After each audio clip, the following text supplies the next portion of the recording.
when everyone else was studying, I used to sneak vodka in. I used to get drunk. Maybe you could be a naughty nun. I could be a naughty nun, couldn't I? My mum and dad are like chalk and cheese. My mum's quite posh and my dad's quite common. Someone gave me one. I thought it was a bit of Charlie. I literally started hallucinating. I thought it was a pencil. Lineker's was a nightmare. And there used to be a room where they'd go off and do whatever they needed to do. Decided to go to Magaluf. I don't want to go home. I had about 40 euros in my pocket. I was like, I'm going to stay. Danced with Tom Jones. He was eating his steak and we were all dancing around him. And how did the Big Brother stuff come about? I remember seeing the audition things coming up. I got a call a couple of weeks later and said, oh, can you come in for an audition? Yeah, they told me that I got it. Literally saw a tourist stab another tourist. He just collapsed on the floor and people just like still getting on with it, partying. So then they phoned me, literally blacked out. Yeah, you've got a brain tumour. What? I'm phoning up 999 and I'm like, oh my God, I think my boyfriend's like passed out or something. He passed away in front of me. Threw this shoe at me. She went, you're a dirty girl. Got a crack. Straight in the face. Her little assistant mate come out. She got a crack looking at me, not concentrating on the road. Car has gone bang. He's literally been flipped up the road.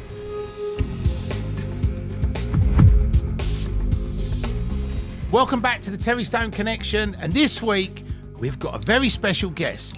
She was brought up in a convent, in a private school environment by nuns. She became a well-known stripper and she ended up on Big Brother. She's had a crazy life. And she's here to tell it all and spill the beans. Please put your hands together for Charlie Doherty in the building. Woo! Hey! There she is. Charlie, thank you so much. We've been trying to do this for a little while, so I'm glad we finally did it. I know, it's taken the time, isn't it? It actually has. But you've got me in the seat. So I've got you in the seat. Let's go. So we want you to spill the beans. So, like, when we sort of met and then we chatted about your life, I did think it was sort of crazy how it started. So just for our viewers and listeners that may not know your story, if you could just tell us a little bit about where you grew up and how you ended up in this convent. I know, you couldn't make it up, especially with someone like me now. But yeah, so my mum, she wanted to give me a good education, which is fair enough. We were moving up that sort of end, which was like West Sussex, where the school was. In the end, she didn't. But she was like, actually, you're still going to go to boarding school.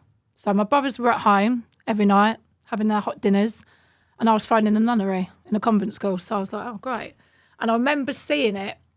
It was like up this long drive and it had all turrets and stuff. It was a bit like a mini Harry Potter castle is the only way I can describe it. And I was like, oh, my God, like, this is mad. And, yeah, this nun greeted us. And she was like, you know, real Irish, stern, you know, like, and I was like, oh, my God, this is scary. I was like, Mum, I don't have to stay here, do I? And she was like, yeah, you're going to be living it. And I was like, you're actually serious? Like, I thought this was just like a game or like, I don't know, a punishment that just you don't follow through. You don't actually put your child in boarding school. But yeah, I did. So you became Harriet Potter from that. I become Harriet Potter. And there I was in this dormitory with all these other girls running around. They're like, oh, do you need help unpacking? I thought, well, I'm not staying. So no, so my suitcase was just sitting there. I remember my mum leaving. I just didn't want to cry because I was trying to hold like my pride together. And I remember seeing her walking out and this nun coming towards me and I had these tears in my eyes and I was trying to hold it back like, no, it's fine. And then I just burst out crying. I was only like 11. And they're like, but it's okay. And I was like, no, I was like, this is really weird. And then you just slowly adapt. And then I started getting on with the girls and realised it weren't that bad. You know, we had to pray morning, day and night. I got woken up to prayer. You know, the nun would come down the dormitory screaming, you know, our Father and all of that. But it just become part of my life in the end. Did you not think maybe you'd go down that nun route or not? No, come on.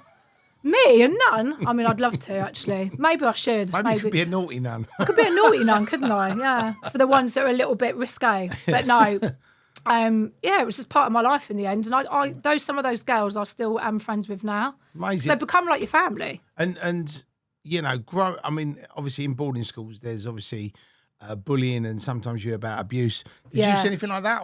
No, that was way out. So I think that sort of happened. It did happen, but I'd say it was like 50 years previous. Do you know what I mean? The nuns that sort of dealt with us were nice. Still strict, but none of that. Absolutely not. But they were really strict. There was absolutely no like meshing with like men or boys or anything like that. There was no sex education really. It was very limited from what I can remember.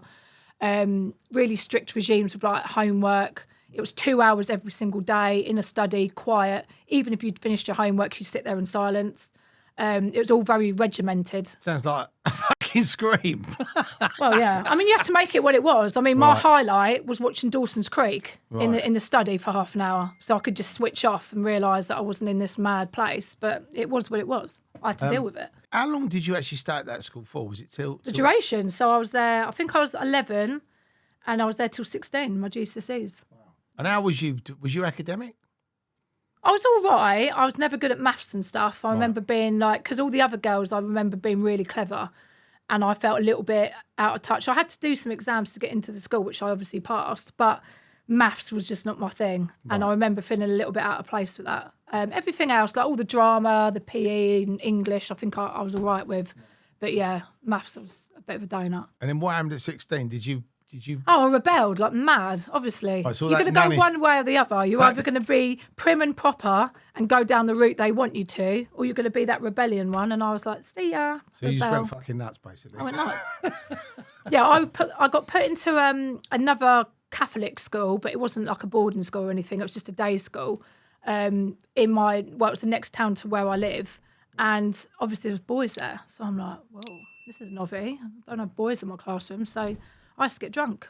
I ain't going to lie. I used to sit in the common room when everyone else was studying. I used to sneak vodka in. I used to get drunk with a guy that was like my best friend. And we'd swerve school. We'd end up going clubbing. And yeah, I was like, yeah, I'm living my youth now. So, and this was still in West Sussex? No, this is in Kent. Oh, right, okay. Yeah. So West Sussex is a couple of hours from me, which was why I was a fully boarder, because my mum obviously didn't want to come and pick me up every weekend, which I used to phone up a lot and try and get her to come and pick me up, and my poor dad used to be the one that would come and get me in the end. But yeah, I was there like a fully boarder. And how, I mean, with your family, I mean, because you boarded and your brothers didn't, were you still like a close family, or was you sort of over there and they were sort of? Yeah, it was a bit separate. It kind of had to be, because obviously they were there like every day, and I would only come back on what they called an exit, which was like every 4 to 5 weeks for a weekend. And you know how quick a weekend goes. It goes in the blink of an eye. So I guess we were a bit separate. But my family was the nuns and the girls. That's all I really knew. And when you started clubbing, what was your music? Trance. Right, okay. Loved a bit of trance and dance and stuff. And we used to sneak into some of the clubs in Brighton. Right. Some of the girls that I used to like, go, come on, let's go out. And they would in the end go, yeah, go on then. We'll go out this weekend. And yeah, we used to go clubbing and stuff. I remember it was called The Event. It's all closed down now. And that was really good, yeah. We had a good laugh. And then from there, what was sort of next for you? I started going abroad after that. Right. Because I was always a bit of a live wire. I was never just happy just being in my hometown and doing a 9 till 5. It just weren't a bit of me. I worked in Topshop for a time and I think I got sacked. I think I threw a mannequin across the floor because I didn't want to do what she told me to do. I was a nightmare. I was horrible. She'll laugh at that because my manager and my ex-manager and me are like still good mates. But yeah, I used to be horrible. And I was just always wanting more. So then I thought, right, I booked this holiday. I was seeing this guy at the time. And one of my best friends at the time, she was going out with his best friend. So it was like a little foursome. Decided to go to Magaluf. As soon as I got there, I was like, oh, this is wicked. I don't want to go home. I had about 40 euros in my pocket by the near enough the end day. I was like, I'm going to stay. Was that the first overseas holiday you had? No, I'd gone on one with one of my ex-boyfriends and a load of mates when I was about 16 or 17. So I had a bit of a flavour for it. But that one then, I thought, no, I want to stay. Well, Magaluf was the first holiday overseas I had when I was 16. Oh, and you know, back in the day... Well, it wasn't called Magaluf then, was it? It was called Shagaloof. Yeah, Shagaloof. Well, I think it still is now, isn't it? Right. But, do you know what? I don't know. Someone told me they've cleaned it up. Yeah, there's no cleaning up that. I remember the things that went down there. There's no cleaning that place up. But so as soon as I got there, we were up and down the strip, and I was like, oh, I'm loving this. I was putting my leg warmers on because that was all the thing back then, wasn't it? And going out in bra tops as you do. My fella was getting like really pissed off, and I dumped him halfway through the holiday. I was like, just to let you know, I fancy our rep. I quite fancy having a go with him, so we're not a thing anymore. And he was like, are you joking? And I was like, no, I'm not joking. I mean, that's pretty fucking Split up with him halfway through the holiday, told him not to come near me. He was like, I'm going to go back and tell your dad he's going to come out and get you. And I was like, do what you want. I'm going to stay here. So we were on a Club 8 to 30s holiday. Do you remember them? Yeah. They don't exist now, do they? They don't exist, yeah. They got banned. So I went to the women where we were staying in the hotel and I said, listen, I want a job. I want to stay. And she was like, you've been serious? I was like, yeah. I was like, I've got 40 euros in my pocket. I will do whatever. I want to stay. She was like, right, I'll give you a job. You can go behind the bar. You can check guests in. And I've got some accommodation, a couple of hundred a month or something, or a week, I can't remember. I was like, yeah, I'll do it. So they went and got the flight home. And I remember my friend saying to me, look, Charlie, I think you're like, this is scary. Right. You're only like 18. like, I think you should come home. I was like, no, I'm going to stay. And I did. And I got the job and I stayed the whole summer. I think I'll come back in the October. And then I bounced over to Tenerife because one of the girls that I'd made friends with, she was like, I'm not going home. Do you want to go home? I was like, no, I don't want to go home. She was like, right, we'll bounce over to Tenerife. I mean, when you were there, everyone's partying. I didn't want to go home. I wanted the party to carry on going. Yeah, I wanted the heat. I didn't want to go back to doom and gloom to Kent. So we bounced over there. And, it was pretty corrupt out there. Like, pretty mental stuff went on over there that I witnessed. But I think that's just all part and parcel of it. And it's kind of people on the run, a few of them and stuff, you know. There's other people that just, they want to get away like I do and they're a bit rebellious. So, it's a clash of sort of a lot of mental personalities all in one place, getting drunk, doing things they shouldn't be doing. Like what? You can imagine. Lineker's was a nightmare. Like, they used to have a room where people used to go. So, like, the bar staff would look around and go, right, that one, that one, that one. They'd, like, be talking to them all night. And there used to be a room where they'd go off and do whatever they needed to do and come out, hair all wild. Right. Oh, yeah. It all went on. Oh, so that was it was that was a thing. Like a knocking shop. Yeah, literally was that. Oh, literally. And there'll be people waiting outside like, come on, mate, come on. You've been in there 10 minutes. It's my turn. Honestly, I swear to God, that's exactly what it was like. I didn't go in that room. I liked sticking to behind closed doors. But no, it did happen. And when you was there, what was you like PRing? Or? I did all sorts of stuff. Okay. I did all sorts. I sold shots. I did a bit of DJing in a bikini. I remember, DJing in a bikini. I was a shit fucking DJ. I couldn't spin for anything, but I used to just get on the mic and just, you know, I was one of them, an entertainer more than anything, and then used to just press play on a CD and just hope for the best. But yeah, no, I had a good laugh. It was funny. And then I ended up getting a fella out there and he was like the manager of Lineker's at the time. So we had a few rows and stuff, as you can imagine. I used to be a little bit crazy. And I used to see girls going in. So I'd watch, because I used to work in the 80s, which was across. Yeah. So I used to watch these girls going in and think, my fella's going to fancy her. I need to get in there in a minute. So now I'd get myself all riled up. I'd have a few shots and there was a few other psychos like me. And then we'd go in, I'd kick off and I'd get kicked out every single time. You know what? I've got to put my hands together, right? Because you admitted to being a psycho. Most women don't do that. Oh, no, not now. I'm not now. I need to say I'm not now. But back then, no, I used to be mental. There's no ifs. I used to be jealous. I used to be unhinged. I used to fight. I was a nightmare. So, I mean, was you punchy? Could you have a scrap? Or? I could have a scrap. Yeah. Why? Do you think that was the Irish in you? Must be. It was something in me. Maybe the boarding school. I don't know. Maybe it was all that pent up. I don't know what it was. But I got it out my system, Terry. That's all I need to say. What's your star sign?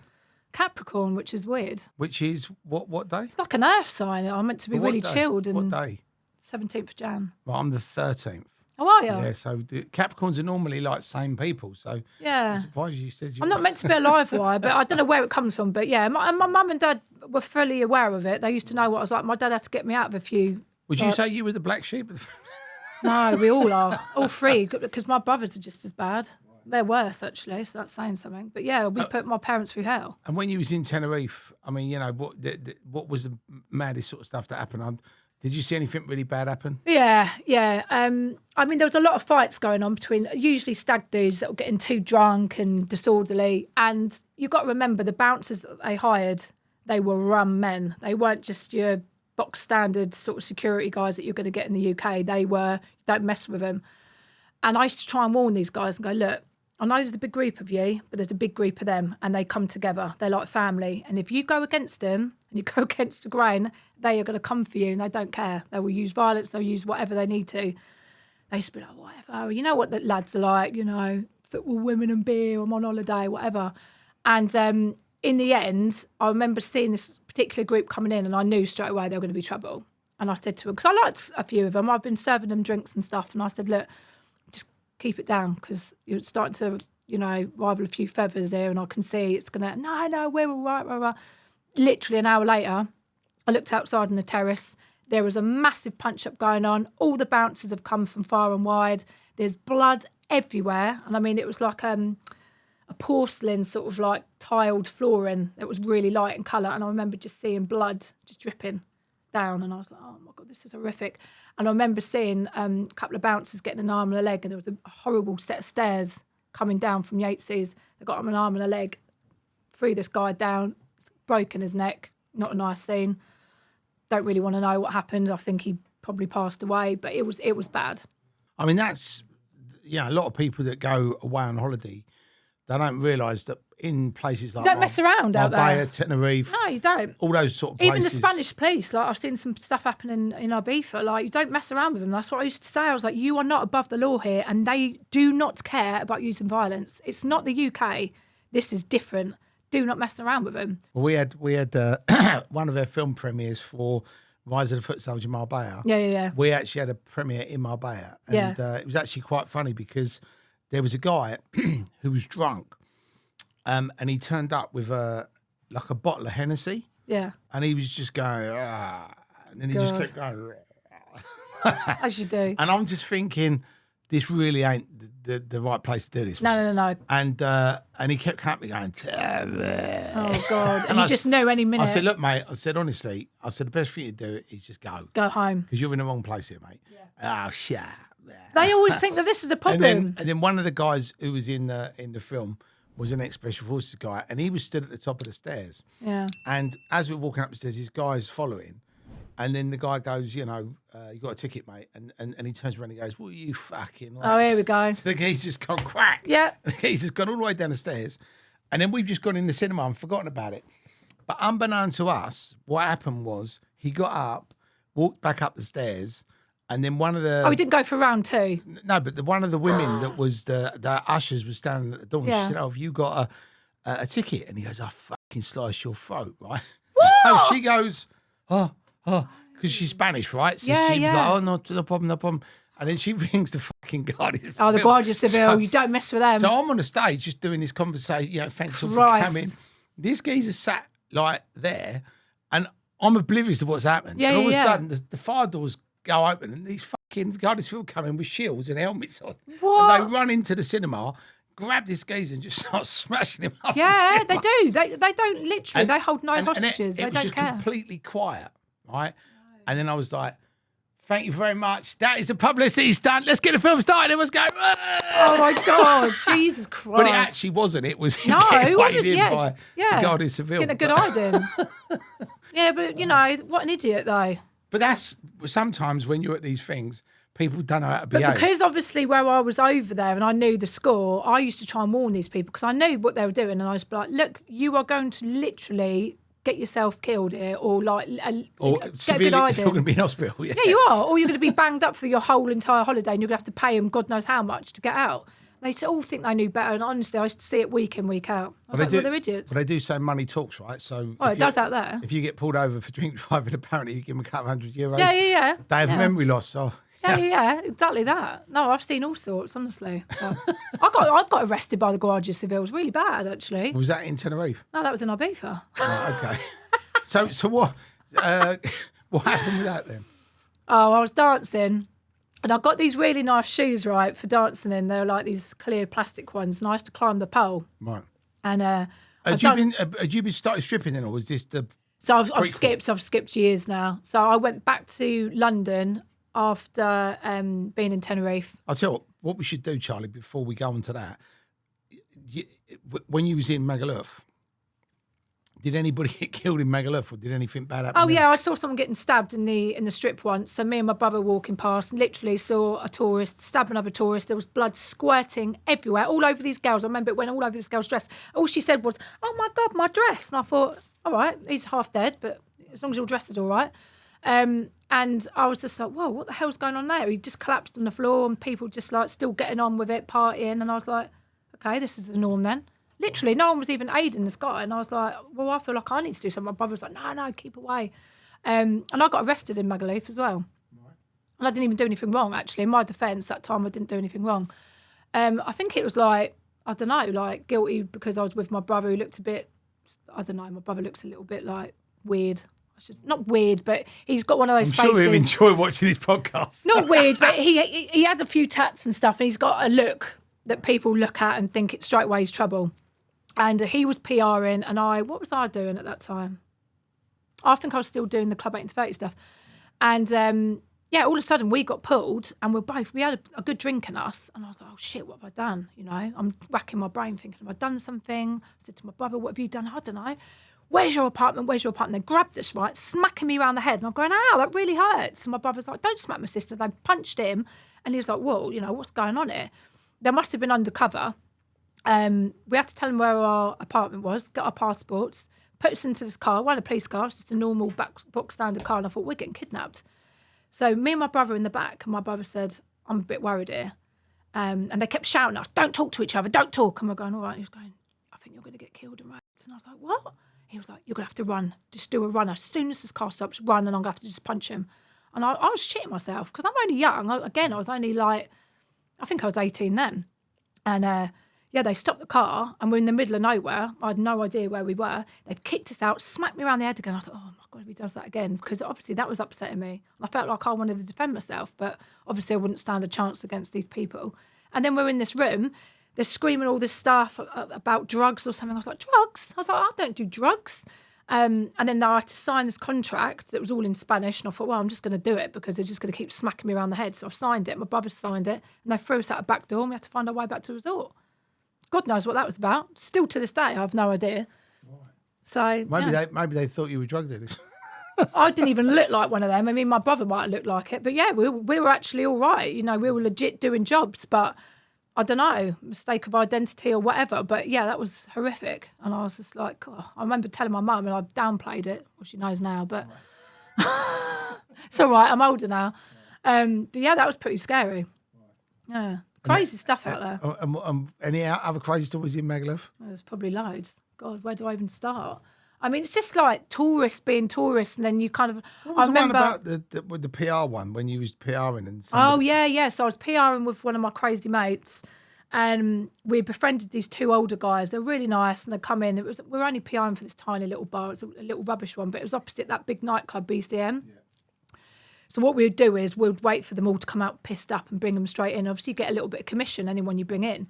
And we'd been talking to these guys, and I think they were tipping us all week because they were a bit older and, probably thinking, oh, they're like my daughters type thing.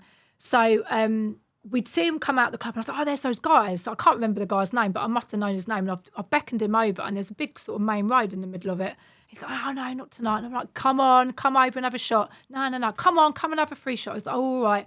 So as he's walking towards me, he's looking at me, not concentrating on the road. Car's just gone, bang.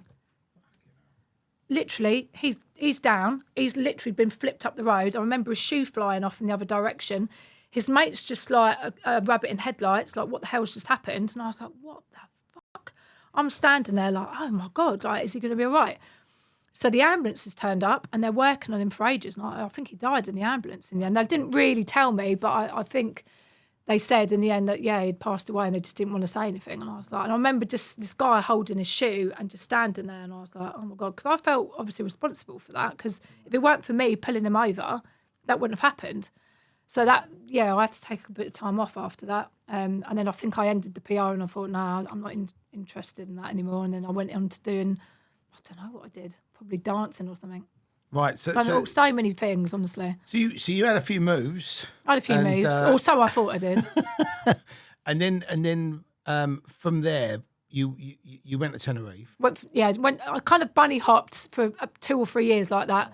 Magaluf, Tenerife. And when did you come back to the UK? What old was you then? I reckon I was about 21. 21. Right. Yeah, 21, and then I had been seeing this guy. The one that I said in Tenerife, Lineker's manager, and I say broke my heart, he didn't, but it was a bit of lust or whatever. But at that time you think, oh my God, split up. I needed a confidence boost, and I thought, what's going to give me this confidence boost that I need? And I remember seeing Stringfellows, a documentary of Peter Stringfellow and all his angels. I thought, I'd like to do that. Feel glamorous. You wanted and stuff. To be one of the angels. I wanted to be one of the angels. So I remember seeing you were taught by nuns, anything's possible. Exactly that, exactly. I had everything in my locker. So I remember getting the yellow pages out and finding the number, phoned up and said, what do I do about an audition? I said, right, come in. I walked into this audition. I think my underwear was shockingly horrible. Like, I think it was the worst I could have ever used. Was it granny pants, yeah? I don't even know what it was, but I know it was scandalous, whatever it was at the time. Right. I remember the girls just going, oh, you're going to wear that for your audition? I was like, yeah, why? And they're like, And I remember thinking, oh, dear. Anyway, somehow I managed to get this job. And it kind of changed my life in a weird way, because it gave me the confidence that I needed. And so I'm around all these glamorous girls with like fake boobs. Obviously, I didn't have anything like that at the time. So I was like, whoa, these girls are like models. And then when you start seeing how much money people are getting, like at first I was pretty scared. I remember doing my first dance and being like, oh my God, I'm a quivering wreck. Like, what do I do? And this guy come up to me and went, oh, can I have a dance? I was like, oh, no. And I like ran off. They're like, you can't be here and not dance. Like, that's how you're going to make your money. You have to pay the club to be here. So you need to. And I was like, oh God, yeah. So this girl went, look, you're not going to survive the night. I'm going to take you onto my wing. We're going to do a double dance together. So I've gone over with this guy and I'm just watching. I'm not even looking at the guy, poor thing, who's sitting there, who's paid for this dance. I'm watching her, everything she's doing. Right, she's taking that off. Right, I best take that off. Right, okay. Yeah. So I'm literally staring at her. This poor guy was like, okay. I like tripped over my pants and all sorts. I'm wearing these like massive heels. I didn't know what the hell was going on. I was like, oh, this is so embarrassing. But, as you sort of progress, you get a bit sexier with it and all of that. But, yeah, you get all the celebrities going in there, and I danced for Tom Jones and a few other people. Was he singing to you when you was dancing? No, he was eating steak, actually. Can you imagine that? He was eating his steak and we were all dancing around him. It was mental. I love that. Yeah, he's great, Tom. Yeah. I was actually in his music video. Yeah, no, he's cool. He's great. He is cool. And you think, he's when you sort of see him, because he had did he have a health scare recently? I don't know, but do you know what? When I met him, he had yellow eyes.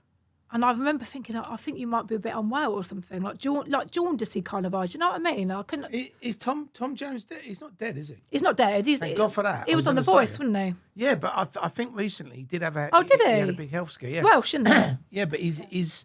I think he's in his like mid to late 80s. He's got to be old because he was old back then. Yeah. And I'm talking. That was a few years ago. So when you was in Stringfellows, was Peter like wandering about with his little leopard print mankini? No, he weren't wearing that. God, he'd scare everyone off. Jesus Christ! But no, he used to come round and be polite to all the customers, especially the big spenders. So if we were doing VIP. But like when people compare him to Hugh Hefner, it's not the same, is it? He wasn't. No, he's from Sheffield, isn't he? But he wasn't trying it on with the girls, was he?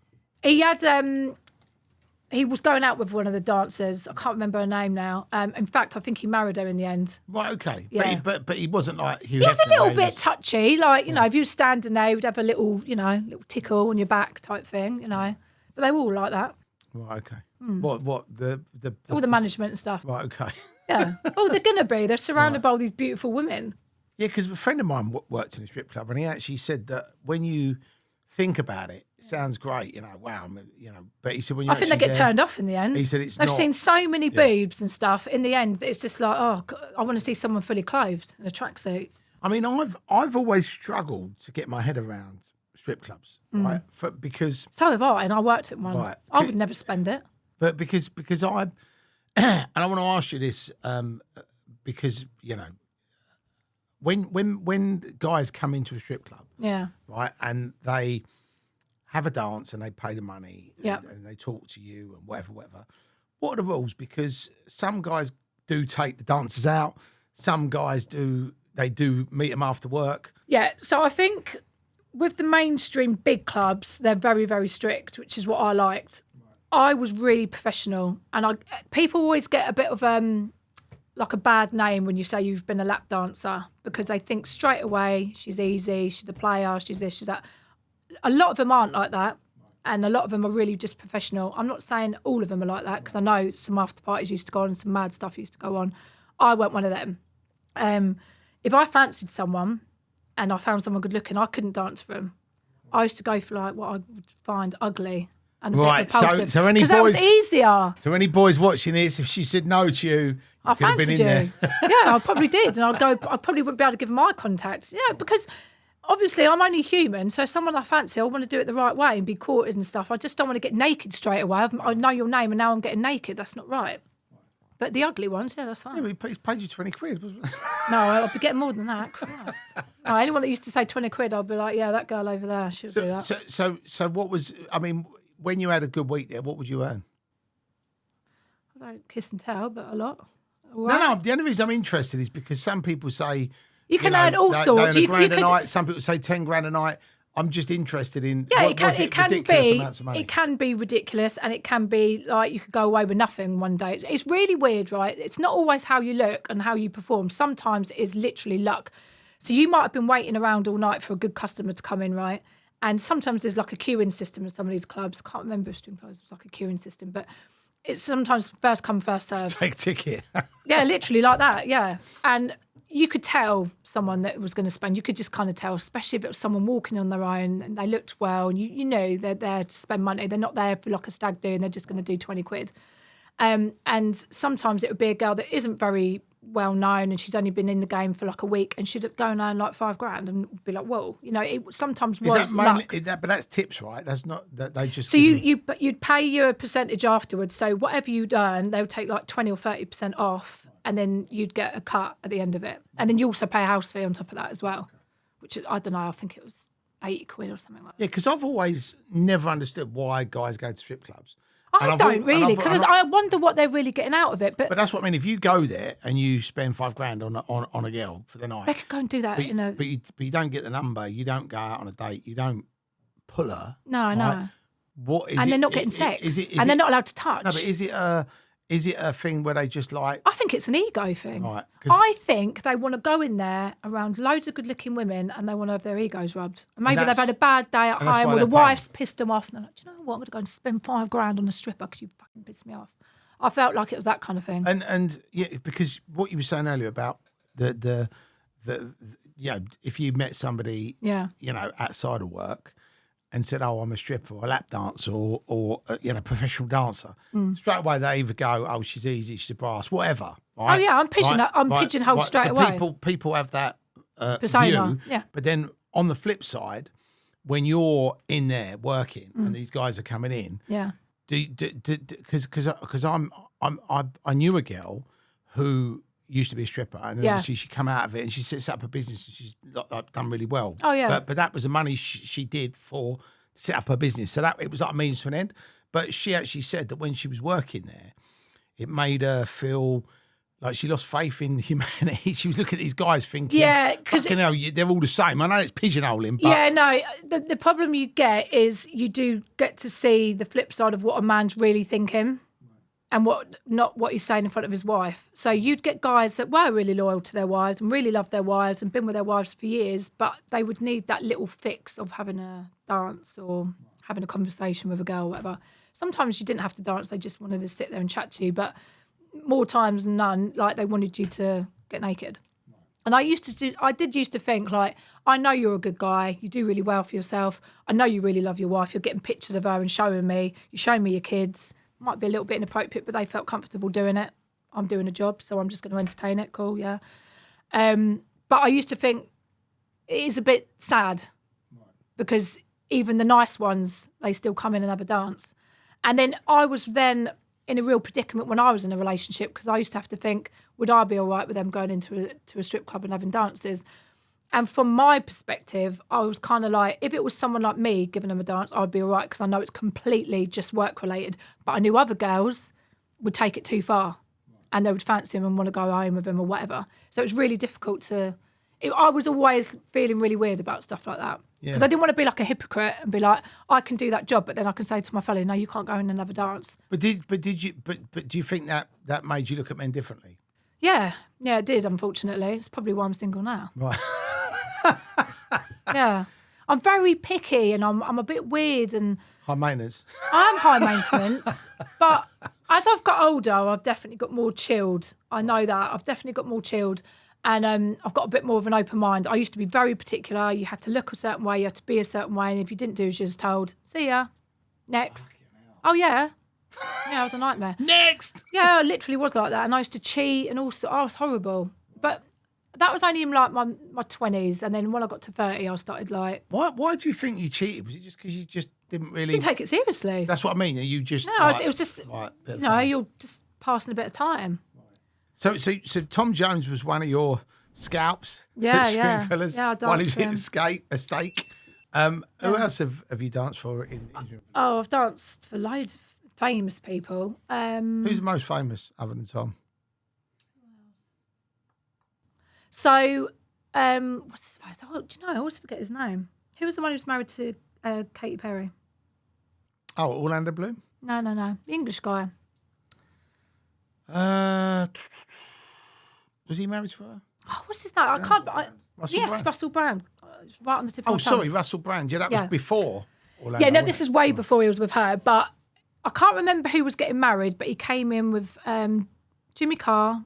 It was him. I think Simon Cowell was with him. I think David Williams was with him. It was a big group of them, and we danced for all of those. And they were on a stag, and they've been a bit naughty, and they were talking about after parties and whatnot. Russell all of them. Brand was talking about after parties. Not just him, but As I say, come apparently on. he's standard. I think He is an after. He's a walking after But party. he admitted, didn't he, that he was a sex addict. Yeah. And there was a couple of girls he really liked actually in there that he was like pestering that night. I remember. When you say pestering, was he sort of saying, "Hi, I'm Russell, I'm a sex addict," or was he? No, he was pestering them. Like he kept wanting more dances or to chat to him. And then I know there was talk of a party afterwards that I didn't go to, but I know a party happened. Well, okay. So Russell and his mates did have an after party. Yeah, they did. With some I strippers. don't know who out of the from mates went. I Stringfellows. don't know who went, but there was definitely a party that happened. Yeah. Amazing. Kiefer Sutherland, it was another one. He got kicked out for being drunk and disorderly. Yeah. I read that in the paper. No, I was there that night. Yeah, it was bad. So what happened? I was obviously doing my own thing, but it was with another girl, and I remember just seeing him. He was wearing a white shirt, and I think he was trying to get on the stage or something. He didn't know what the hell was He going wanted to on. dance. The bouncer was like, "No, mate, you've got to get," and he was like, and I think he started to try and get a bit handy with He some of the probably bouncers. thought he was Jack Bauer, didn't he? Yeah, and he got chucked out, and I was like, "No way!" And I loved him in Lost Boys. I was like, He was good in 24 as well, wasn't he? I never watched that, but Lost he Boys. played Jack Bauer. This Yeah, like, no, I secret know, agent. I've heard of it, but I remember thinking that was a bit weird. Rihanna come in, I think she kicked one of the girls. Really? Yeah, I heard she kicked one of the girls on stage. She got a bit jealous or something over the guy she was sitting with. I don't know how true that was, but one of the girls said, "Oh my God, Rihanna's just kicked one of the girls on stage." I was like, "Oh, I should do." Yeah. Fucking hell, that's bad. I suppose it's that thing though, isn't it? If you go somewhere like that, The thing is because like there's no phones out and stuff like that, it's very sort of like under the table. I think they let loose more than they like think that they can do, or they think, "Oh, I'm safe here," or whatever, and then they end up getting really, really drunk and letting loose, and things happen that they don't really want to happen. and obviously now with the phones, I mean, Can't have no phones in there. right. I know back then there was no phones, Yeah. but there weren't camera phones then anyway. But now, that's true, yeah. But now it's sort of like but there would be a no phone policy. I wouldn't know, to be fair, but I know it was back then that you couldn't have no phones and stuff. But yeah, I mean, Yeah, it's be a very bit- confidential. Like, It'd be a bit weird. You're drunk and you're like going, Yeah. we're doing an Instagram live. Yeah. I mean, I hope my wife's watching this right now. Yeah, exactly. No, I mean, but I think that's why, because they knew they were kind of like safe. Right. They used to just play up a little bit. and have you had any sort of famous boyfriends? Or Not, I've had encounters with people. Yeah. Ooh. Do tell, Charlie. I don't know, like who. I mean, I had a little thing with Callum, old bestie boy. Oh, Callum's good, yeah. Yeah, we've known each other for years, and we've had little flings on off. I actually met him in Stringfellows. He came in with what's his face, AD, you know, the hairdresser. They used to come in a lot. They were regulars, and they used to eat and stuff. And I remember him saying to me, I remember getting on stage, and I was in the front.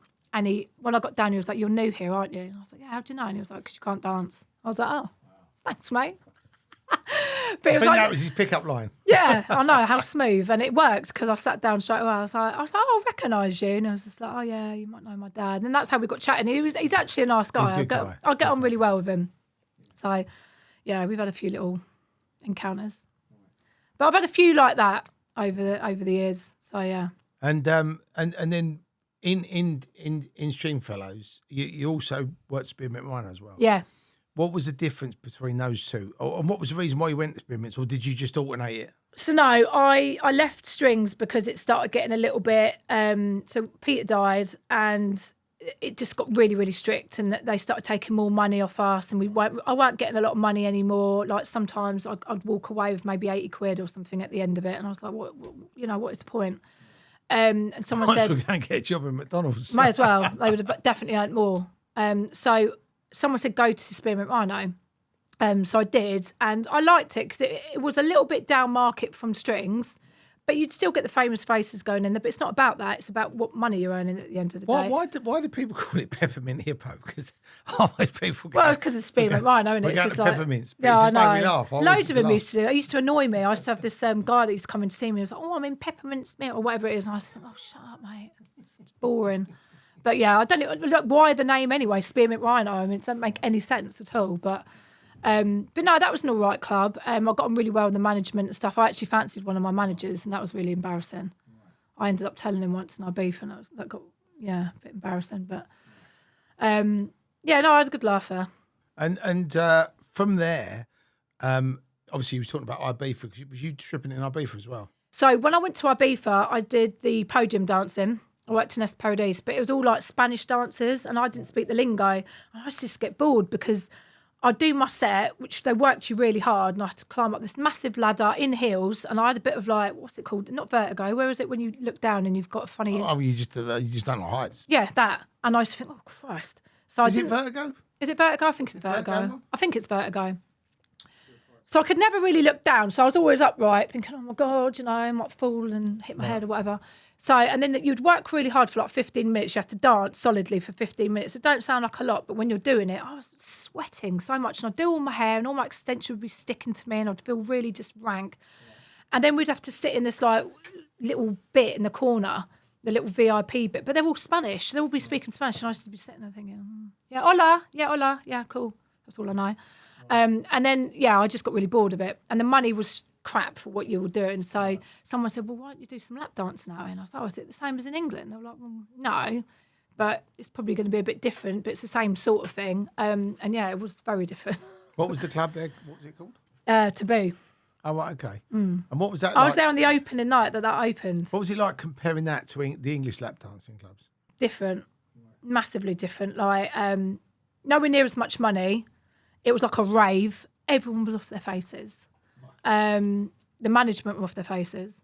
It was literally like a free-for-all. They made me house mum in the end, and the rule there was don't let anyone do cat, but let them do a bit of Charlie, because they can function well on that. But if you see anyone on cat, send them home. So I'd go up to the change room. If I saw anyone So passed you were like out... the mummager?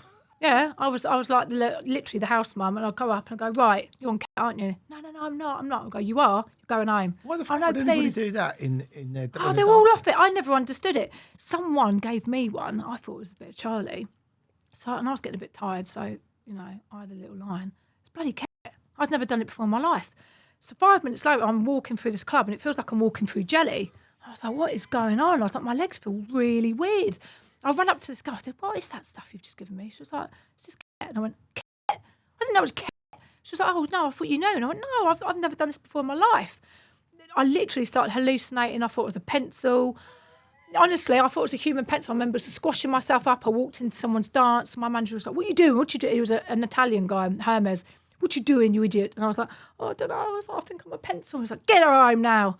I had to go home. It was a nightmare. Never doing that again. And how awful. So they basically said to the girls, you can do Charlie. Yeah. But no. No, because I like that, because it would keep them up. They wouldn't mind that they're tired. They wanted a rave. Do you know what I mean? So, yeah. Wow. I mean, that is mad. Yeah. That is mad. Yeah. Was there a lot of drugs in the strip clubs in London as well? There probably was, but not anywhere near as much as that. Like, obviously, you couldn't do it. There was an absolute, like, if you got found to be doing any sort of drugs or anything like that, you were shipped off, and that's it. Your contract's gone. Well, I know Westminster Council were very hot on drugs in the West End. Yeah. Clubs, strip clubs. No, pubs, that was a definite no. I mean, probably people were doing it, because I looked at a couple of people you kind of know, but it was nothing that was done in public. Right. Do you know what I mean? But in Ibiza, it was, I think people doing it off the bloody bar. And do you ever see any sort of bad stuff in Ibiza? I mean, Yeah, so like I said, my manager, bless him, and I love him. I still love him now. He's great. He was a bit of a nightmare. He was huge, like massive, and you just didn't mess around with him. So anyone that used to give him shit, he actually said, I can't punch anyone because I'll kill him. I can only slap people and they're still knocked out. And he kind of took me under his wing. He liked me because he said, you're like me in a woman's body. He was like, you're crazy, you're unhinged, you love to fight, you love to argue, you don't take no crap. He was like, I love that. So he was like, yeah, me and you were like besties. And we were, and we used to meet up afterwards and go for coffees and stuff like that.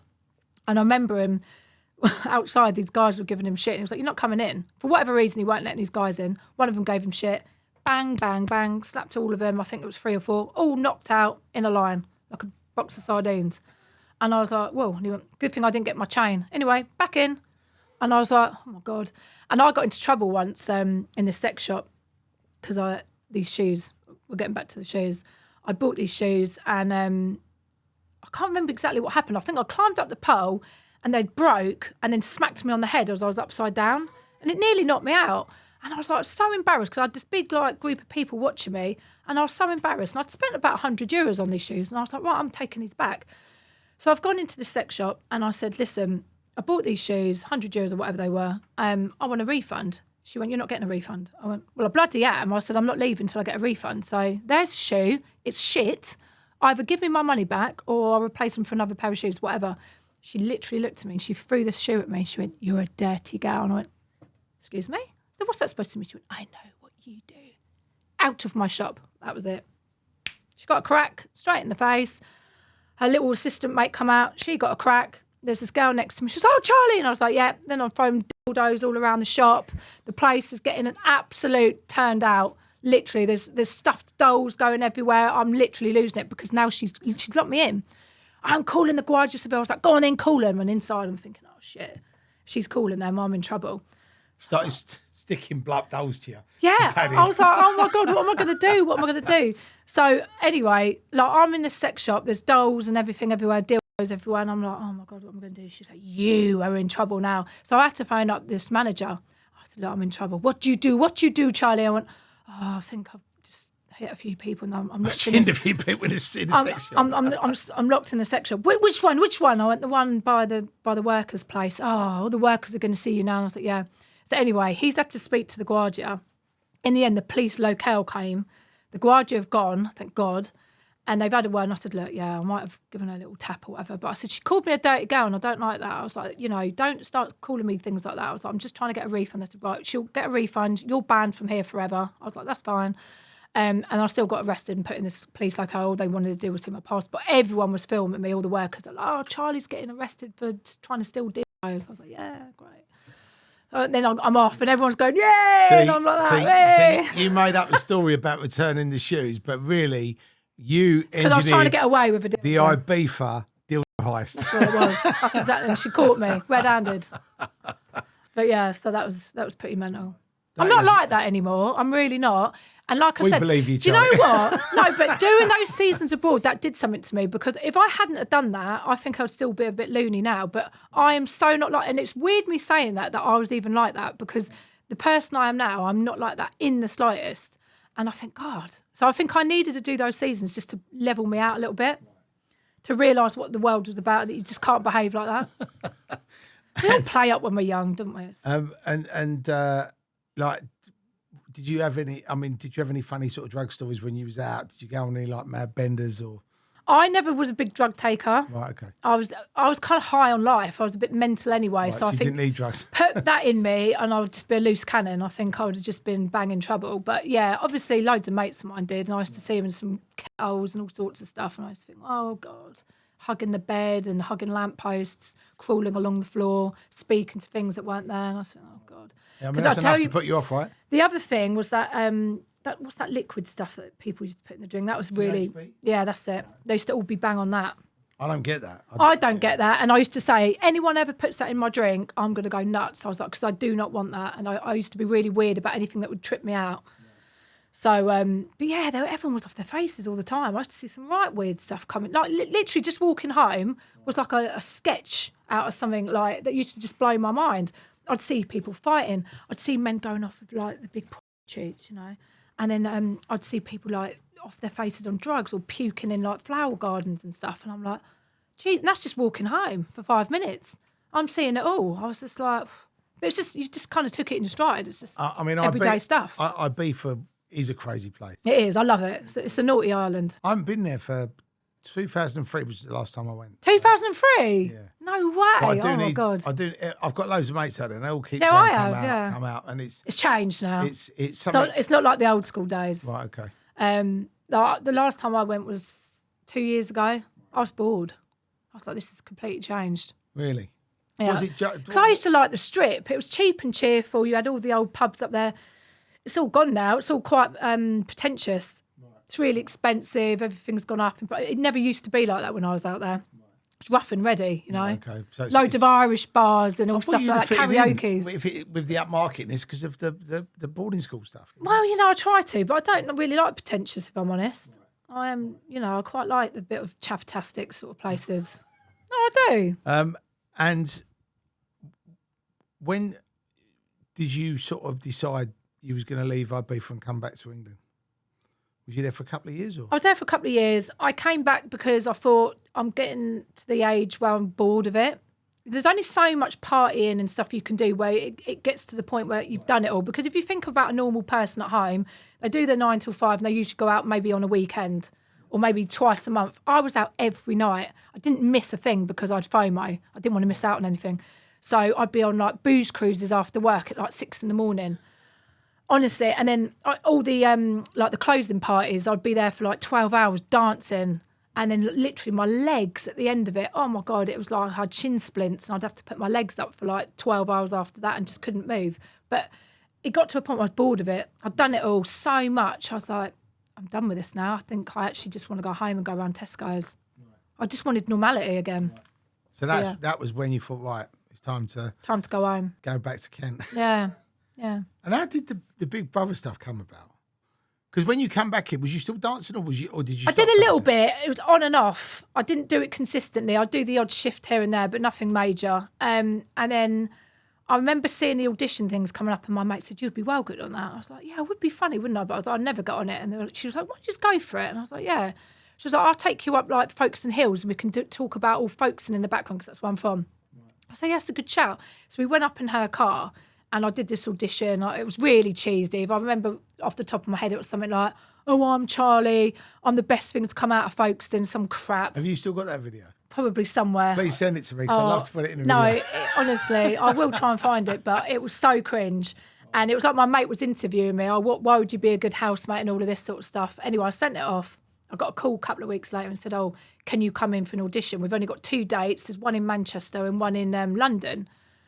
Hang on, am I losing myself? Oh, no, I went for it the year before and I didn't get it. But I went for the audition and I remember one of the runners coming out and going, "The only reason you haven't got in is because you don't mesh well with this lots of housemates. But I know next year you'd get it." So that's why I went for it again. So I didn't get it the first year, but I got very close. The second year I got it. So then they said, "Can you come to Manchester or London?" At the time, I was seeing the guy that ended up being in Big Brother with me. Jason Burrell, I'm sure you know him. Yeah, Jason. Jace. Don't call him Jace. What, Jason? Jason. Do you not like Jace? Come on. You've seen Big Brother. Anyway, so we were going out with each other at the time. I didn't really fancy him or anything when I first started going out with him. I kind of like pushed myself into that relationship. And then he kind of grew on me. So it kind of sometimes happens, and he did. Kind of saw this like nice side to him and thought I'd give him a go. Anyway, so he had booked this weekend for us to go away, and it happened to be on this weekend when the London auditions were going on. So I said, "I can only do Manchester, so you probably don't want me now." I said, "No, if you can get to Manchester, great, because we really want to see you." So I'd arranged to go up to my mates, stayed at my mates, went to this Manchester audition, and I think you had to like stand up and talk a bit about yourself in front of a few people. Then you had to talk about how many people you'd slept with and stuff, and celebrity crushes, and then we were all in a circle, and they were like, "Talk about what people are wearing today. Just say anything you like. If you don't like their outfit, if you do like their outfit, what don't you like, what do you like?" And I remember I walked into the middle and this quite bigger girl looked at me and she went, "Ugh, look at you, wearing a hat indoors and wearing those jeans. Like they just look stupid. You're just trying to show off your figure and your boobs are out everywhere." And I was like, "Listen, love." I was like, "You'd love to get one of your thighs in these pair of jeans." I was like, "And you're wearing a hat because your face is disgusting. Don't even talk to me." So straight away, the producers were like, "Whoa, okay, we didn't expect that from you." I was like, "Sorry, but if someone digs me out, they're going to get it back." She wouldn't have got that. And I wouldn't have even said that. But I was like, "No, I'm not having it." I was like, "I look nice." That's when you know you're in. Yeah. And I saw him on the clipboard. "Oh, okay, right." Got everyone here. Yeah. And then we all had to do some role plays and bits and bobs. And they asked me to talk about my life. They liked the convent school thing, like dancing aspects. Did you send back the sex shop story? Didn't tell them that. I would not have got in for that. No way. There'd have been like absolutely no way. You got any dildos I can find really far? Yeah, exactly. It would have been like no dildos. Fucking hell. So I think there was like 60 of us left at the end of that out of, say, 300 that they'd asked to come. So I thought, I've done all right. That's good enough for me. They said, look, if you've been successful to the next round, we'll give you a call. A couple of weeks after that, I get another call. Yep, you've been successful in the next round. We now need to do like a background check on you, Scotland Yard and all that, which they did. It all come back good. I had a few drunken swordleys in the past, which, you know, I got a slap on the wrist for, but they were like, no, that's fine. You're not like a risk. You're just being a prat when you're young. And then I had to do a full medical. Then I had to speak to 2 different psychologists to make sure, I guess, I was mentally capable to go into a place like that. And I remember seeing this guy Gareth, and I think he did all the Jeremy Kyle psychology stuff. And I remember walking in, and he had some really bright socks on under his suit, and that's the first thing I picked up. And I went, "What the fuck are you wearing?" And he went, "What?" And I went, "Those socks." And he went, "Oh, here we go. Yeah, I know you already. I've got your number. Sit down." He went, "You'll be in." And I was like, "Oh, okay." So anyway, we started chatting, and then I had to speak to the other one. Got through that round. Then I had to speak to the producers, and they just ask you loads of questions, and you just give them answers back. And they said, look, they're not going to give you anything back. They probably won't even give you a smile. They're just going to fire questions at you. You just answer them honestly as you can, and then they're going to make their assumption of you at the end. And they started talking about my then boyfriend, Jason. And they're like, "Oh, so you're going out with someone?" I was like, "Yeah," but he does my head in. I was like, he's got all these wrinkles on his forehead, and I'm telling him to get Botox because he looks really old, and I don't want to be with an old man. He wears these weird little bootleg trousers, and I say to him, you know, they're not in. "Oh yeah, but they're really expensive." I was like, "I don't care how expensive they are." And anyway, this guy spat his tea out. He was laughing his head off. He was like, "Bloody hell." And I was like, "Oh, sorry." And I was like, "No, that just really made me chuckle." He was like, "I'm not even meant to laugh." But he said, "You're just going in on this guy that you're going out with. It's making me laugh." And they're all in literally fits of laughter. Anyway, so I've walked out, and then a couple of weeks after that, they told me that I got it. Right. And then, you know, they then said, "Oh, have you got anyone that could maybe sell a story on you, because you can't obviously defend yourself in there and all of that?" And I was like, no, I get on all right with everyone. They're like, "Haven't you just split up with your boyfriend?" I went, "Oh yeah, but he wouldn't do anything." And they're like, "Yeah, you'd be surprised. Can we just have his name and number?" And I was like, "Okay." Readily gave it over to him, and then they phoned him up and put him in. Wow. Yeah, threw me under the bus. So didn't see that coming. Did that work well for you, or was you just like, what the fuck? It was the world's worst thing that could have happened to me, because I just split up with him and I was trying to get back with him at the time. My emotions were really raw, so I come across like an absolute freak, like trying to get him back and stuff. And I thought, instead of going in there all guns blazing and like digging him out and stuff, I'm going to try and ask for him back, because then everyone will be like, "Oh, she's asking for him back," and you know that must take a lot for someone to say that on national TV. No, it backfired. I look like a bunny boiler. And then he played me, see, because was it because you got the pot out and put the bunny rabbit? I literally did, yeah. Oh, look what I've got for our stew tonight, my darling. Got you some rabbit. Yeah, I got a nice little bit of rabbit. You can have the eyeballs. Yeah. No, he knew how to play me, you see, because at that point he'd known me a little while, and he knew what used to make me bite.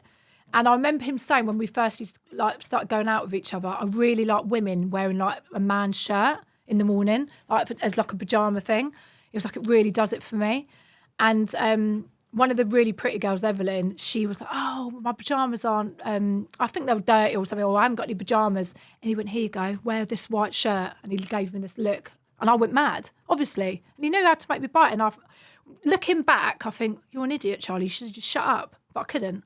Because, you know, you're without like TV or music, you're bored, you're hungry, you're in the same four walls. And he was doing my head in all the time. I suppose everybody does really, don't they? Everyone was doing my head in, but because I knew him and I was seeing his little looks that he was giving that other people weren't getting, but I could see it. Yeah. So obviously I was biting each and every time. He was shaking his hand like this. Yeah. Did he win it? Yes. No, because it was. And he nominated me, bastard. Never got over that. Never got over it. 2016? Something like that. Or was it around Yeah, it was 2016. Right, wow.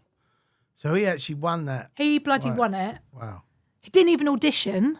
He got in off the back of me, and he nominated me to go out, and I never nominated him. Even I hated him, yeah, and he used to make my skin crawl all about his little dog and this, that and the other. Do you think there's a chance that you and him could reconcile now? Come on, Terry. Let's be real. I can't let it go. Right. I don't even like holding grudges, but that pissed me off. You're 9 years old and you still want to kill him. You don't understand.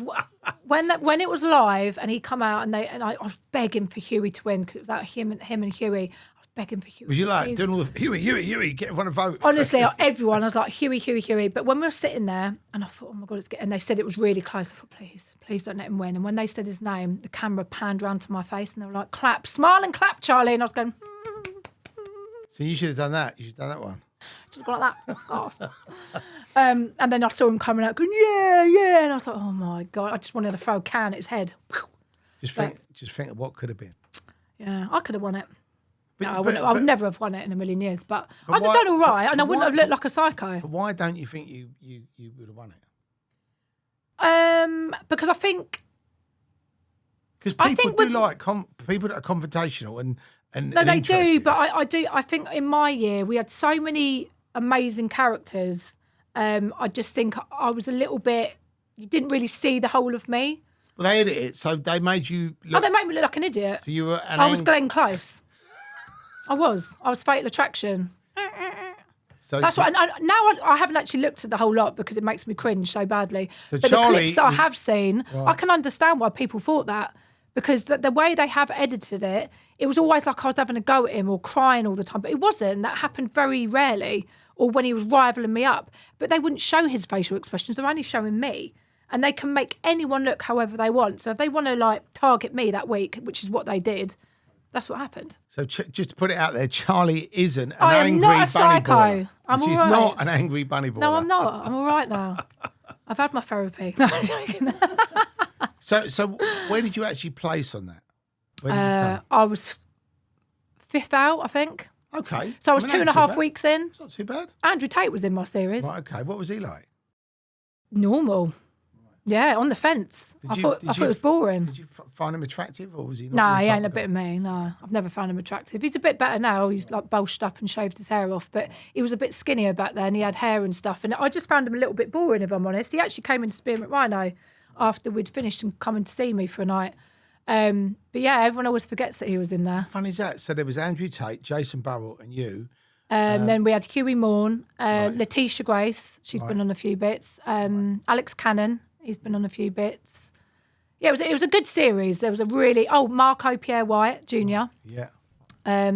He was off his head, like mental. He's had some problems, though, hasn't he? I mean, He's in prison now, I think, isn't he? Yeah. I mean, his dad obviously was a genius. Yeah. And I think the problem with, and I was talking to someone about this the other day, when you have somebody who is a famous actor or a famous chef or a famous anything, You're that's at always the in top of the there. game. You're always in there, sort of You're like never- downcast, aren't you? even if you are talented, even if you are good at what you do, You're never going to be as good as them. You may not ever be able to do what your dad did or your mum. Yeah, And I exactly. think the issue with that is then, it's like, You rebel. and whatever you do, Never gonna be good enough. You ain't your dad, or you only got that because your dad or your Yeah, mum. Do you know what yeah. I mean? So even though it's bullshit, It is bullshit. Because people can turn around and go, and I've said this to all my kids. If you do anything in life and you ain't any fucking good at it, I'll tell you. Yeah, 100%. You've got to be honest. I'll encourage you, but Yeah. if you do something badly, I will actually say, you didn't put in 100% there. Yeah, Because yeah. I don't want them to just think, because I think right now people think it's okay to cruise along. Nobody really wants to put the effort in. Yeah. And life's hard, and It to is. achieve anything good is hard. Yeah, It isn't is. easy. Yeah, that's so true. Yeah, and I felt like with him, he was just lost, so lost. And I liked him. I liked his energy. He actually come and stayed with me for a week down in Kent. I couldn't get rid of him actually in the end. I think I passed him on to my brother. I was like, "You're gonna have to come and get him. He's a bloody nightmare." But I just think he's lost, and I think he's a nice bloke, but he's just messed up. Bless him. And after Big Brother, what happened for you? Did you get any other reality work or any I other got stuff? little bits and bobs. So I did that MTV, just the two of us alongside Bobby Norris. We did that, stitched each other up with a couple of tattoos, which is quite funny. Because I noticed that have you always had loads of toes or not? Yeah, I've always had, so that's obviously for the convent, Right. the little rosary. I've even got the little Big Brother eye there. Yeah. I had them all done in Ibiza. I used to just get bored and I used to just walk in and go, Tattoo do time. something. And he'd be like, were you drinking last night? Yeah, I was. Were you going to be bleeding everywhere? It's all right. And I used to just be playing on my phone, or sometimes I fell asleep. He'd actually have to wake me up and go, Charlie, you've fallen asleep. I go, I love it. I love the pain. I never have any numbing cream either. But yeah, so yeah, that's the tattoo story anyway. Boredom. Yeah. And then Bobby Norris obviously was famous from Ibiza, Cowie. Essex, wasn't he? Yeah. Yeah, we got very close. I ended up meeting up with him because I went out with Gemma Lucy to get some surgery with her to Turkey. Ended up meeting him when he was getting his nose done, and we just clicked straight away. I thought, yeah, you're a bit of me. And we ended up going on a couple of holidays together. And He's funny. I mean, I've only funny. met him briefly at different things, but never really got Oh, he to is talk to him, funny. but he He's really seems like quick. funny. He's quick off the mark. Yeah, he's funny. We've had some funny nights out. And you know, after that, what happened? Because you know, did you sort of decide? It's like an anticlimax for me, really. I kind of was quite hyped up and quite well known at the time. And then I did a few bits and bobs. So I did this Ghost Dimensions thing. I did that tattoo thing. What else did I do? Did you do modelling as well?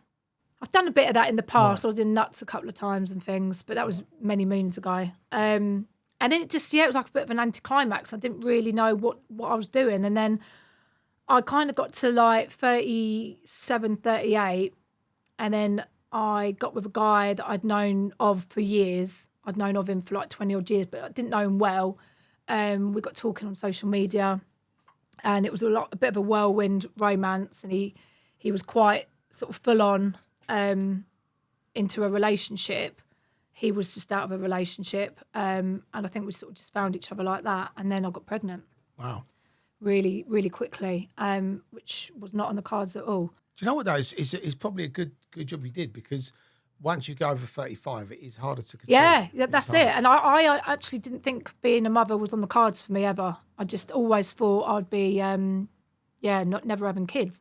So when I got pregnant, I was a bit like, don't know what to do with it. So we did have a chat about it, because obviously it happened very quickly. And we were umming and ahhing about it, and we did some pros and cons, and then decided to keep the baby. And he already had a daughter, so he was like, I really want it to be a little boy. I was like, oh God, pressure. So I did find out I was having a boy, and everything was good. But unfortunately, that relationship just didn't work. There was I won't go into it, but there was a few bits and bobs. And it's sad really, because he doesn't really see Charlie either. So, oh wow! So you called your boy after you? Yeah. Right. Oh yeah. So he was going to be River Snow after River Phoenix, because I loved him.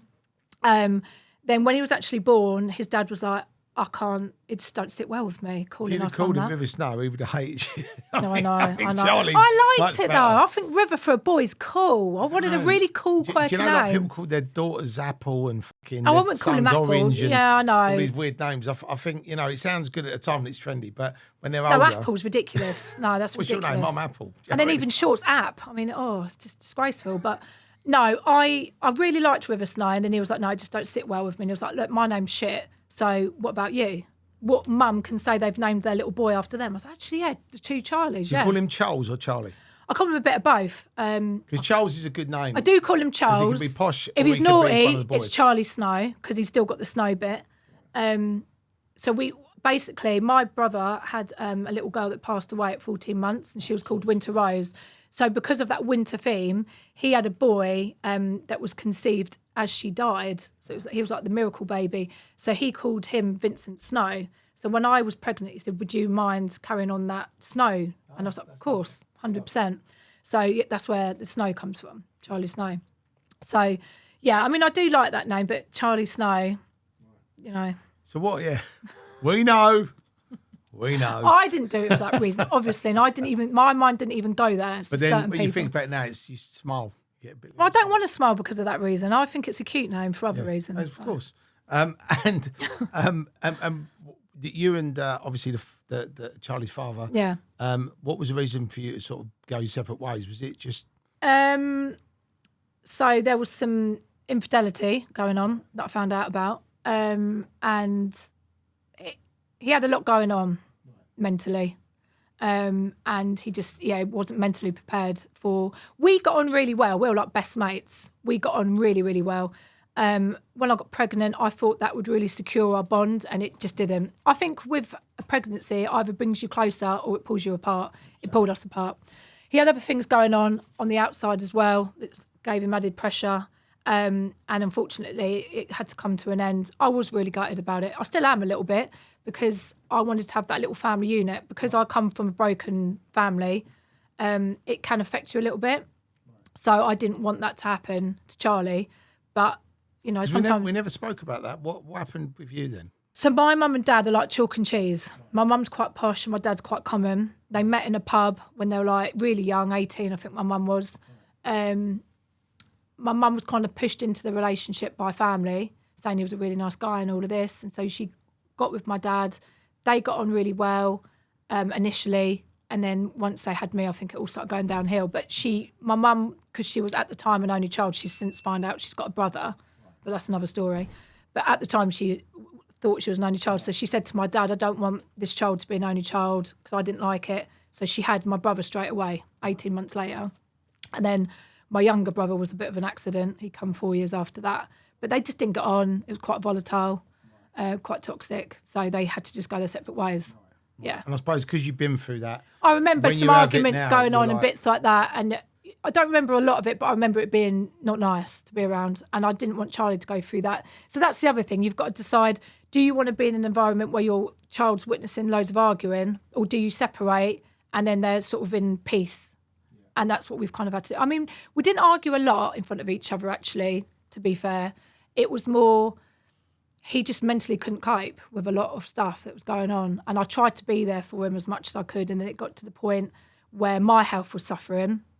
I got that diagnosis last year. And it just had to end. And now he's not around for Charlie, which it does upset me. But I'm hoping one day he will prioritise what he needs to and see sense, because I do think it's important for a man to be in his child's life, especially a boy. 100%. Because I'm a female, I'm only going to give him that feminine input, which is great, but he needs that masculine input. You are a bit of a geezer. I'm a bit of a geezer. Don't mess with me. But I think if you have a relationship, you know, it is important for your kids to. You've got to put your kids first. Have peace. You've got to put your kids before any relationship, any work commitment, anything. They come first. And that's what I've had to do. That's why I've been single now for over a year, because it's really difficult for me to meet anyone because I've got my child 24/7. I'm not just going to introduce them to different people, and I'm not that way inclined anyway. It takes me a long time. Charlie, this is Fred. He's just done over tonight. Do you know what I mean? Oh, Charlie, this is John. He's done over tonight. I couldn't bear it. I couldn't.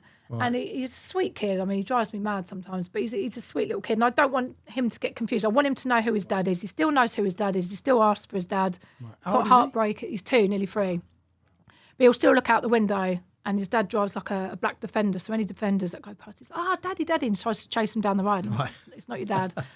But yeah, it's heartbreaking really. But I'm hopeful that it will come good in the end. And in lockdown, was you together in lockdown? No, thank God. I think that would have drove each other mad. What happened to you in lockdown? So lockdown, I ended up moving in with my brother because I weren't working.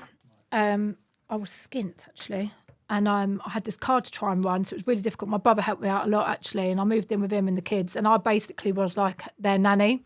Right. So I used to look after the kids and do all of that sort of stuff, and I ended up meeting somebody down the beach actually a few months prior to moving in with my brother, and he knew of him, and we got quite close quite quickly.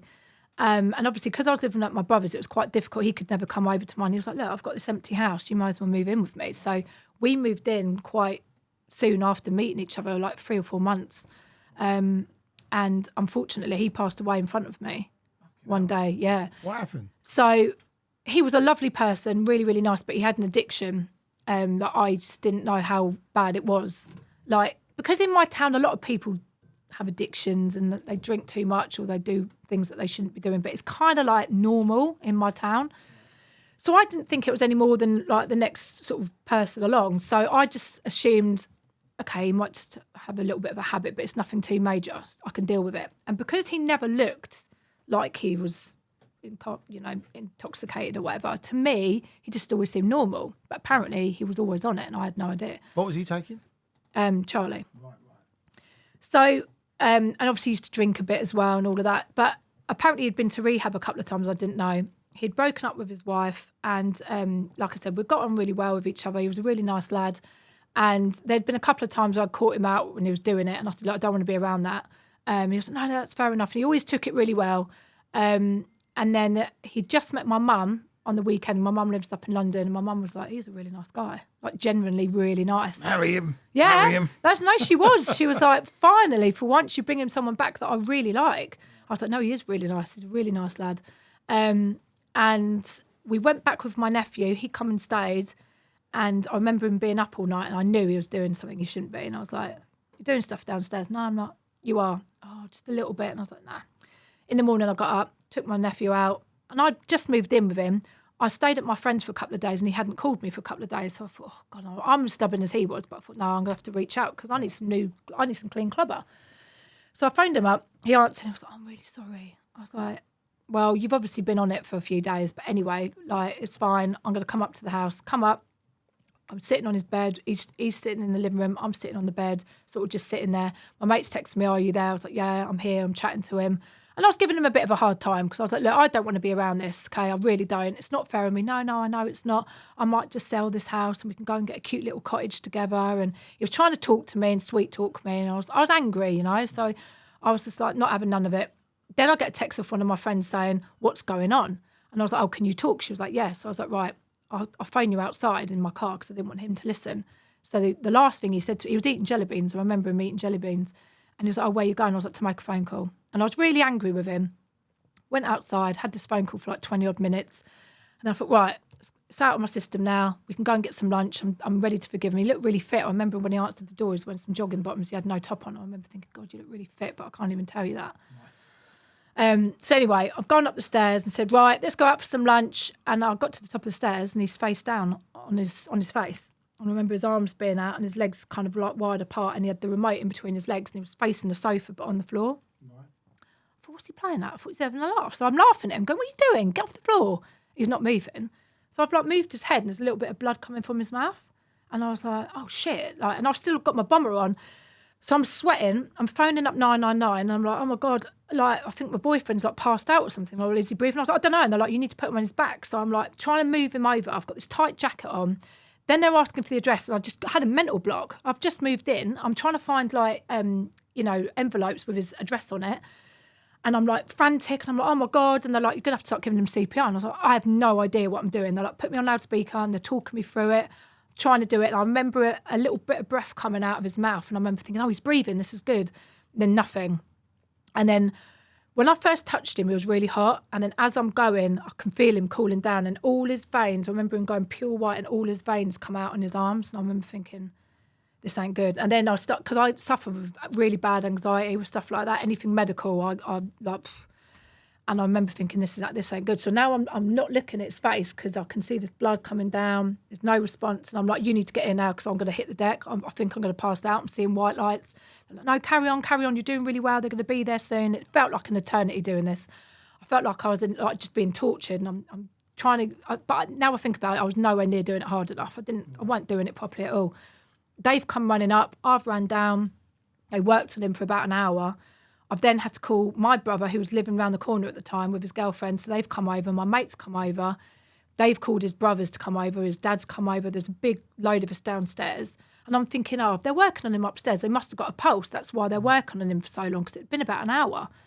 Then this guy's come down and he was like, look, I'm really sorry, but we couldn't bring him back. And I was like, what do you mean you couldn't bring him back? I was like, what are you on about? And they're like, he's gone. I was like, what do you mean he's gone? And I remember just thinking, this isn't happening. Like, this is not happening. I remember trying to run out the back door and screaming, and my brother was like, oh, just, like, calm down. And I was like, no, what? And I just couldn't fathom it in my head. And I remember them saying, do you want to go upstairs and be with him for a few minutes? I was like, nah, I can't see that. I was like, no way. And yeah, that was tragic. It was really, really bad. And what was the cause of death? The drugs? Or? Yeah, so he had a heart condition, ischemic heart disease, but the main cause was drug overdose. So I don't know what he did. Like when I went outside, I think in my head, because he knew he was in trouble with doing the drugs, I think he might have done a bit more to think, right, this is my one last go, and then I'm going to get on the straight line, because he was talking about going to a rehab, and I think he'd even tried calling a rehab, and I think he just had a massive, like, his heart just gave out. I think it just kicked out. It was tragic. He was a really nice guy. And what a fucking horrible thing. I mean. Yeah, in lockdown as well. Yeah, it traumatised me. Absolutely traumatised, because I'm no good with stuff like that, anything medical like that. And I was all on my own dealing with this. And I just felt like I didn't know what I was doing. And in hindsight, I just wish I'd really gone for it. But I was scared, you know. I'm looking at my boyfriend and he's got blood coming out of his mouth and he's going white and there's no reaction to him. So I'm like, I freaked. I tried my best, you know. but I think he'd already gone. I think he had a big heart episode. I think it was like a big heart attack type thing. I think he must have stood up and just hit the deck, and that's where the blood come from. There's a lot of fucking people dying around you, Charlie. I know. I'm glad I'm sitting far away from you. I know, it's horrible, isn't it? It's so horrible. And you mentioned, obviously, you had a diagnosis. Yeah. And what was that? So I had just got back from Ibiza with my ex, and I assumed I got this weird ear thing. It was like a blocked ear feeling. And I remember thinking I was from the flight, like my ears haven't popped properly, and it happened for a few weeks. I thought, that's not right to happen for a few weeks. So I went to the doctor and said, look, I'm getting this weird muffled feeling in my ear, like a bubble in my ear or something. Can you have a look? I don't know if it's like wax build up or what. And he looked, it's beautifully clear. There's no nothing, no redness, no swelling. I was like, you sure? It feels like there's something in there. No, it's fine. I was like, all right, fine. Gone home. Started getting worse, and then I realised when people were talking on that side of my head, it was all muffled and it sounded like they were shouting, and I was like sort of pulling away, and they were like, are you all right? I was like, no, there's something going on with my ear. Like when you're talking, it's like you're screaming in my ear. It's really sensitive. So I've gone back again. I must have gone to the doctors 10 times, right? Then I demanded for a CT scan. They gave me one in a private hospital. They said, we're going to have a look at the inner ear of your, like the bone in the inner ear to see if that's what's causing it. I said, no, it's fine. I had a CT scan, come back with nothing. So I'm like, okay. Then I'm hearing buzzing in my ear, like tinnitus. Right. So like a low Morse code thing and all these different sounds. I think something's going on. Gone back again. No, you're fine. Your hearing's fine. I was like, I'm not fine. Went again to the doctors and said, right, I'm not leaving this room until you give me an MRI, but you've had a CT scan. I said, yeah, it's not as good as an MRI. I want an MRI. Why do you want one? I was like, because I think I've got a brain tumour. He literally laughed in my face and said, what on earth gave you that idea? I can tell you that now. Right? Yeah, I can tell you now it is not a brain tumour. I think it's anxiety. You haven't dealt with stuff that's gone on in your past. I think this is severe anxiety. I said, look, I have got anxiety. That's true. Something's not right, and I want to have an MRI. Finally pushed for it. They said, fine, you can have one. Had the MRI. 2 weeks went past, and I hadn't heard anything. So I thought, well, no news is good news, but I'm going to chase it up.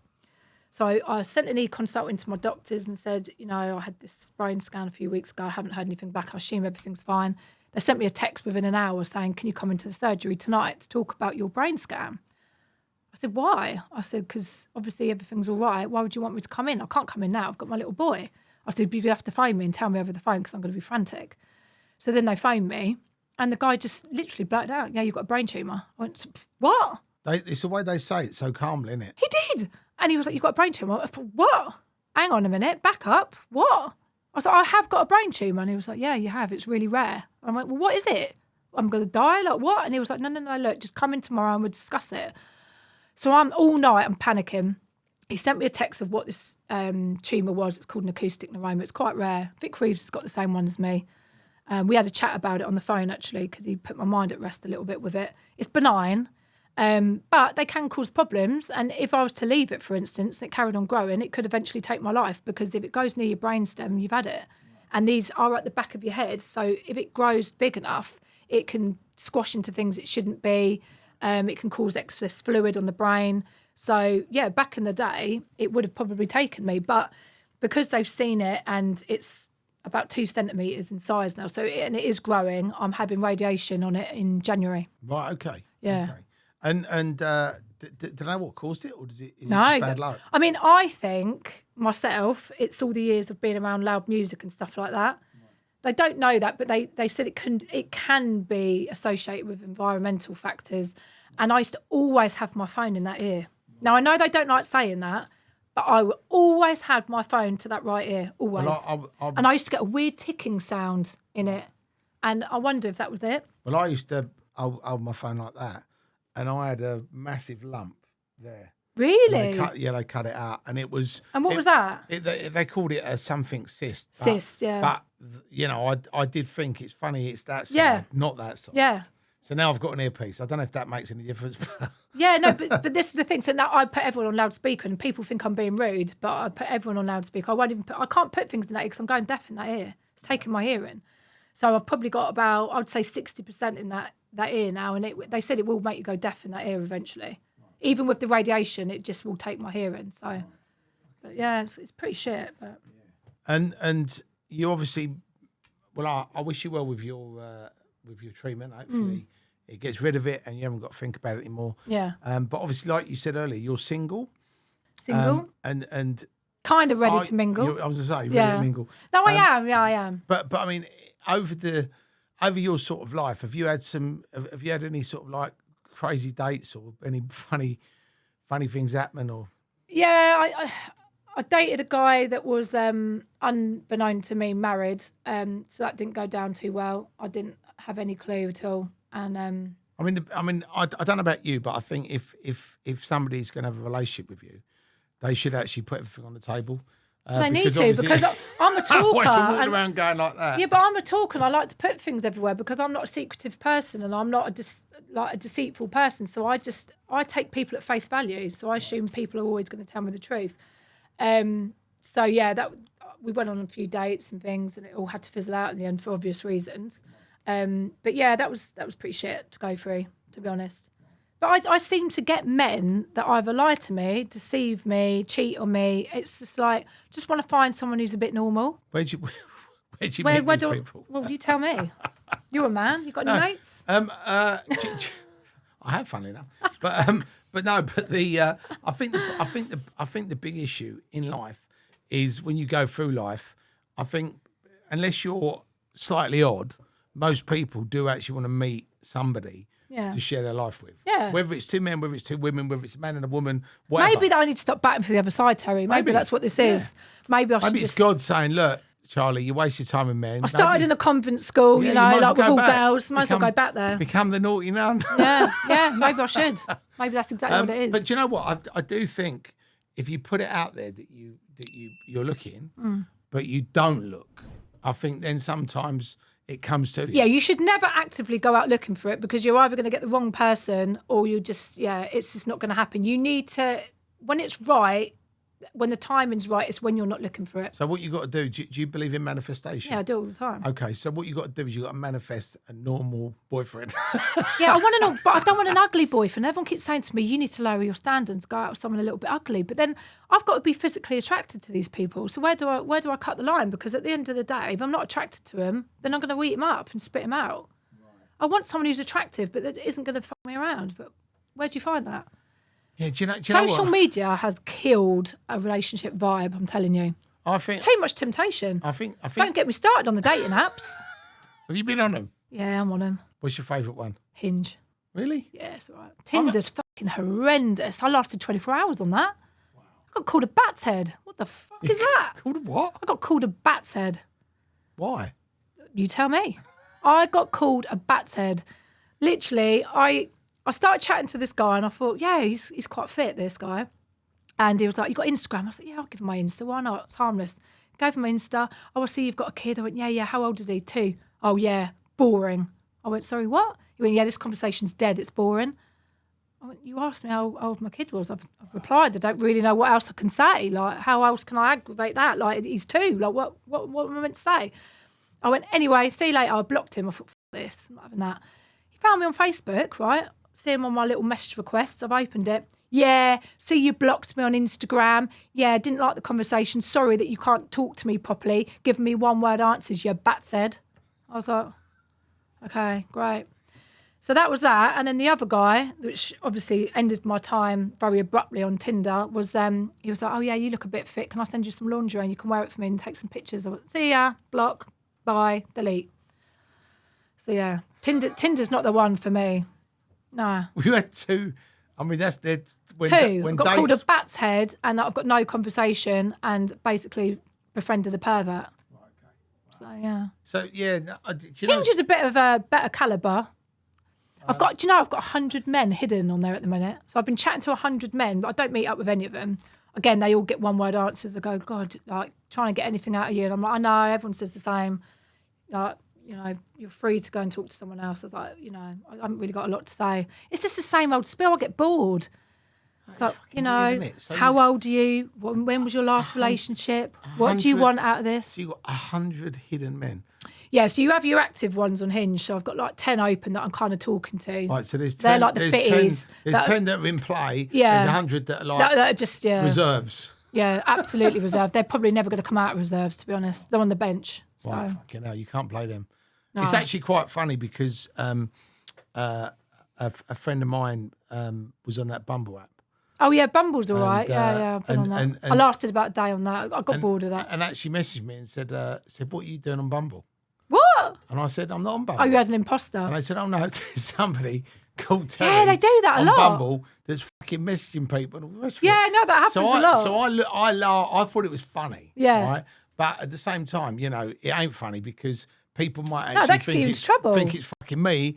Or, you know, somebody goes, "Oh, come meet me," and they go and meet up thinking they're meeting me, and then there's some like serial killer. Yeah, that's what I'm saying. Why do people do that? I mean, what are they getting out of it? Because when it actually ultimately comes to meeting up with someone, you're not going to be able to meet up with that person. It's fucking weird. It's funny, but I think, you know, I met my wife 24 years ago, and I've been with her 24 years. So for me, she's beautiful as well. Oh, thanks a lot, Charlie. But you know, I wanted to meet somebody. And she wanted I want to meet someone, and I'm in my 40s now. You can do it. You're not an old bird yet, right? Do I look old? Be truthful. No. Do I look old? Do I look 40? No. If you saw me in the street right now and you had to give me an age, I promise you, when you told me how old you were earlier, I thought you was in your 30s. I didn't think you was 40. 30 what? So you're putting it on me now. It's I'm really, putting on you. And I'm see, the problem is you're asking the wrong guy because, you know, if my wife has her hair done and she walks in, I don't notice. And then she goes, do you like my hair? You never notice. Men these are things. fucking hopeless. Yeah, so you are, asking a man, how old do I look? Is my bum big in this? Yeah. Does it suit me? We don't give the best answers. We are I need to ask a bird. Yeah, ask a woman Yeah. or a bird or whoever. Yeah. Ask a robin. So what are your plans for the future, Charlie? Have you got anything that you want to do? Have you got any sort of goals that you like to?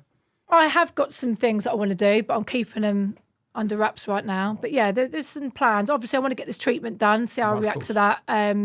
Charlie will be going to nursery in January because he's lovely. But, you know, when you've got someone with you 24/7, it makes my life so much harder because I just haven't got that time and the freedom that I used to have. So my life's had to go on the back burner for him, which is fine. You know, it's what you have to do as a parent, especially when you're doing the mum and dad role. It's what you have to do. But in the new year, I'm hopeful that maybe his dad might come back in and be like a consistent dad to him, which would be lovely. He'll be going to nursery, so it gives me a bit more free time and I can start doing a bit more of what I want to be doing. Brilliant. Well, I hope that all goes well for you. Yeah. Hope you find the love. I know. Manifest it for me. Yeah, I will. We'll do a little spell tonight. Yeah. Do a little seance. And I think have you ever thought about writing a book? Yeah. Because I actually think that some of the stuff that you spoke No, about I today- have. Have you spoken about this stuff publicly before? So I have actually been speaking to some publicists in London, and I've got to do like a 10,000 words like manuscript type thing that they want to see and go over. But it's finding the time to do it because when you're writing, you've really got to have your head in it. And I don't know whether I want to do it throughout my whole life or just certain bits later on in my life. But I'm thinking maybe start with the convent school days and progress from there. I've already got a working title. Yeah, go on then. Charlie Doherty, Ibiza's naughtiest nun. Oh my God. See, I was playing with, what was it? God, glitter and baby bottles or something like that. But yeah, maybe. Something like that. Or the stripping nun, I don't know. There's The just so stripping nun. many. No, I like Ibiza's stripping that. nun. Charlie Doherty, Ibiza's naughty nun. I like that. Naughtiest nun. Naughtiest nun, yeah. That's got a bit of a ring to There you it. go. Well, I'll give you that for free. But Yeah. thank you so much for coming on. Yeah, it's all right. I think My we've had pleasure. a really good laugh today. And, Yeah, it's been good. It was good hearing your story. Obviously, it was sad hearing about the people that have passed and Yeah. some of the sort of horrific things that you've had to see. But you know, I wish you all the best, Charlie, and I will see you, no doubt, very soon. My pleasure. A film premiere or something. You know. Oh, 100%. I'll be there rattling around in the background somewhere. Thanks so much for tuning in to the Terry Stone Connection. Charlie Doherty, what an amazing guest. I've never, ever heard so many crazy stories, and she's a crazy woman, but she's turned her life around now, and she's looking for love. I'm definitely going to be reading that book when it comes out. So thank you so much for watching. Make sure you subscribe, make sure you like, make sure you drop us a comment below, and we will see you all on the other side.